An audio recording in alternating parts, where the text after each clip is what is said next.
Israel's nation-state law that they recently passed has been roundly criticized by people in Israel, outside of Israel, because of its undemocratic nature. Israel has declared itself not the nation-state of all its citizens, like other Western countries, but the nation-state only of its Jewish citizens. But there's another criticism. This law could be dangerous, is dangerous, not only for Israel in general, but for the Jews even outside of Israel. Israel declared itself the nation-state of all Jews all over the world. I, a citizen of the United States of America, who never lived in Israel and in the foreseeable future don't plan on living in Israel, yet Israel, some country that was created in the Middle East in 1948, is my nation-state. They're not. They're just not the nation-state of all Jews. The United States of America is my nation-state as an American citizen.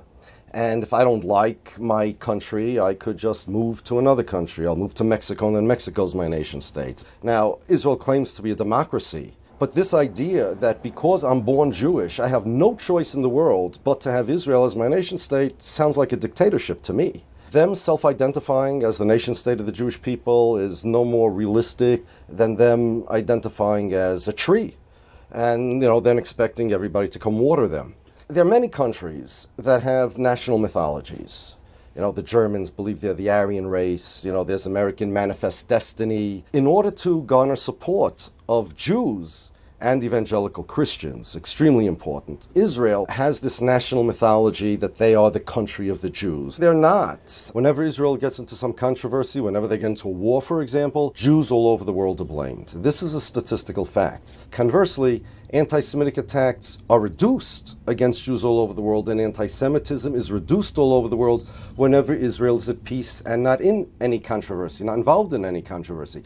And the reason is very simple, and I quote, "Since Jews and Israelis are often conflated into a single collective, events in the Middle East often provoke anti-Jewish groups and individuals into perpetrating hostile activities against local Jews. It's not Israeli citizens that are considered responsible for the acts of Israel, but Jews all over the world. Now it's not just a question of how you perceive Israel. Israel has officially declared itself by dint of law that they are the nation-state of millions of people over which their law has no jurisdiction. They're using us basically as their human shields. They're saying, we know that you guys are going to suffer because it's better for us. This is a win-win situation for Israel.